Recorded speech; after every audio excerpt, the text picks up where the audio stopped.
Yang kami hormati Ibu Devi Pratiwi Sudrajat MPD selaku dosen pengampu mata kuliah teori belajar dan pembelajaran, dan tak lupa yang kami banggakan teman-teman seperjuangan sekalian.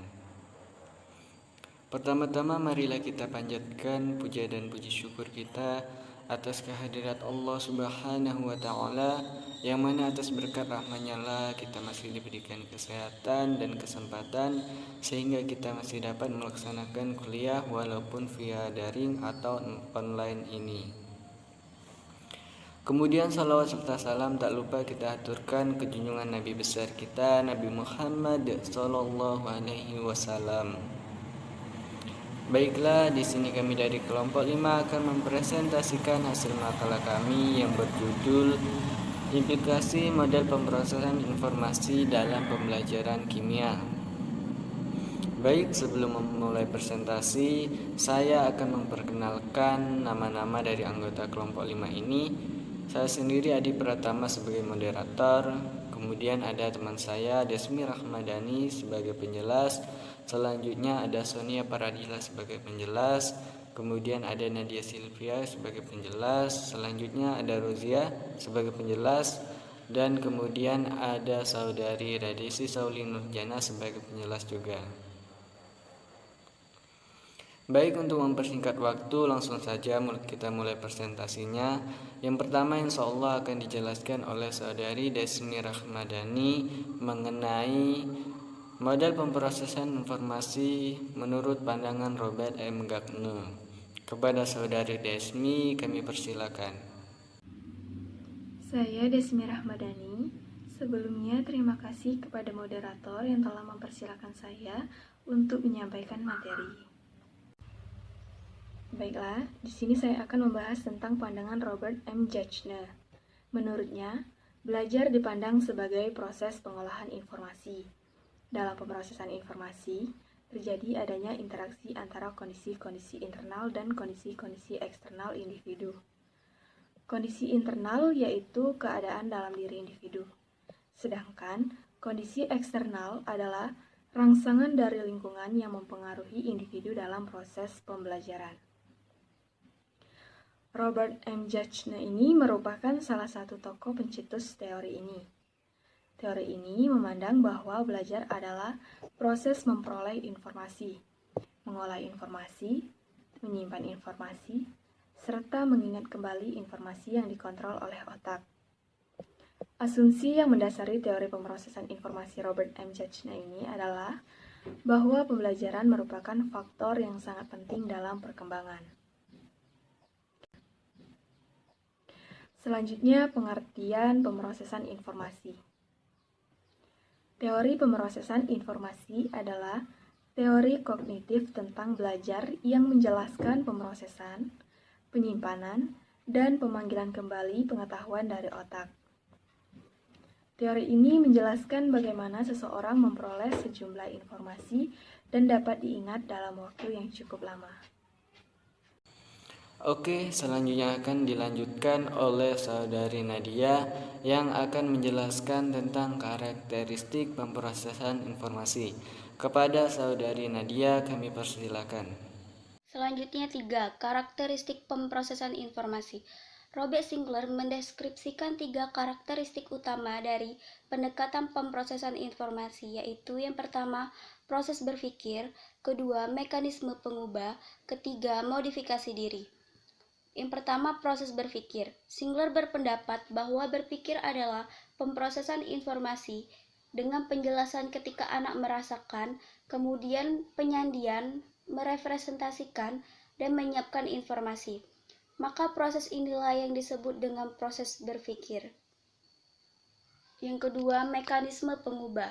Sinclair berpendapat dalam pemrosesan informasi, fokus utamanya adalah pada peran mekanisme pengubah dan perkembangan. Ada 4 mekanisme yang bekerja untuk menciptakan perubahan dalam keterampilan kognitif anak, yaitu yang pertama, encoding atau penyandian, yang kedua, otomatisitas, yang ketiga, konstruksi strategi, yang keempat, generalisasi. Selanjutnya yang ketiga, modifikasi diri. Modifikasi diri dalam pemrosesan informasi secara mendalam tertuang dalam metakognisi, yang berarti kognisi atau mengetahui, yang di dalamnya terdapat dua hal, yaitu pengetahuan kognitif dan aktivitas kognitif. Pengetahuan kognitif melibatkan usaha motripping dan refleksi pada pemikiran seseorang pada saat sekarang.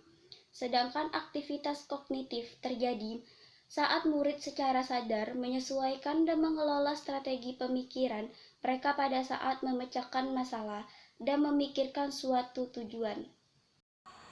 Baik, selanjutnya akan dilanjutkan oleh Saudari Rozia yang akan menjelaskan tentang implikasi model pemrosesan informasi dalam pembelajaran kimia. Kepada Saudari Rozia kami persilakan.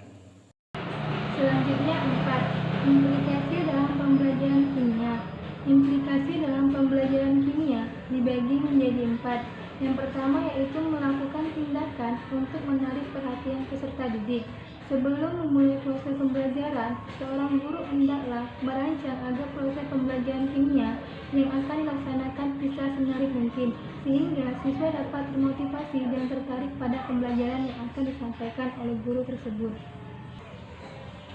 Yang kedua, memberikan informasi mengenai tujuan pembelajaran dan topik yang akan dibahas. Sebelum memulai proses pembelajaran, hendaklah seorang guru memberikan informasi mengenai tujuan pembelajaran dan topik yang akan dibahas. Contoh, dalam pembelajaran kimia, seorang guru memberikan informasi mengenai tujuan dan pembelajaran untuk mengenai reaksi endoterm dan reaksi eksoterm dalam kehidupan sehari-hari, dan topik yang akan dibahas yaitu reaksi eksoterm dan reaksi endoterm.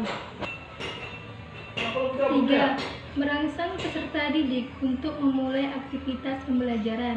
Sebelum memulai proses pembelajaran terlebih jauh, hendaknya seorang guru memberikan rangsangan terlebih dahulu kepada peserta didik mengenai materi atau topik yang akan diajarkan. Contoh, seorang guru memberikan contoh reaksi eksoterm dan reaksi endoterm dalam kehidupan sehari-hari, sehingga akan membuat siswa sedikit terangsang tentang materi yang akan disampaikan nanti. Yang terakhir yaitu menyampaikan isi pembelajaran sesuai dengan topik yang telah dirancang. Seorang guru menyampaikan isi pembelajaran dengan topik reaksi eksoterm dan reaksi endoterm yang telah dirancang dalam Baiklah, selanjutnya akan dilanjutkan oleh Saudari Radesi yang akan menjelaskan tentang analisis kelebihan dan kelemahan dari model pemrosesan informasi ini. Kepada Saudari Radesi kami persilakan. Selanjutnya yaitu analisis kelebihan dan kekurangan model pemrosesan informasi.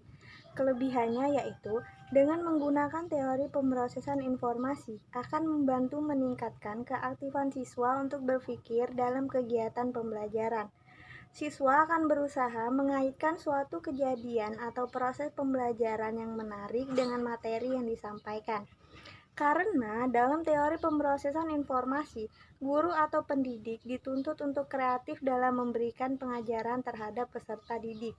Yang dimaksud kreatif tersebut adalah guru mampu menyajikan materi pembelajaran dengan menggunakan alat bantu dan metode penyampaian yang dapat menarik siswa, sehingga siswa akan mudah mengingat dan memahami materi yang disampaikan.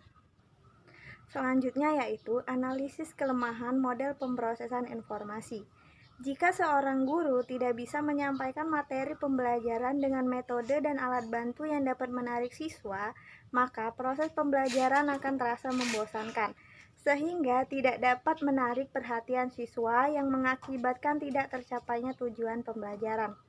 Selain itu, apabila menghadapi siswa atau peserta didik yang benar-benar tidak mampu diajak untuk aktif berpikir, maka akan terjadi ketidaksinkronan antara pendidik dan peserta didik, sehingga tujuan pembelajaran tidak akan tercapai. Oke teman-teman, itulah presentasi dari kelompok kami. Semoga bermanfaat dan tentunya dapat menambah wawasan kita semua mengenai implikasi model pemrosesan informasi dalam pembelajaran kimia. Saya Adi Pratama selaku moderator dan mewakili teman-teman dari kelompok 5 memohon maaf apabila ada salah kata. Kepada Allah kami memohon ampun. Kami akhiri. Wassalamualaikum warahmatullahi wabarakatuh.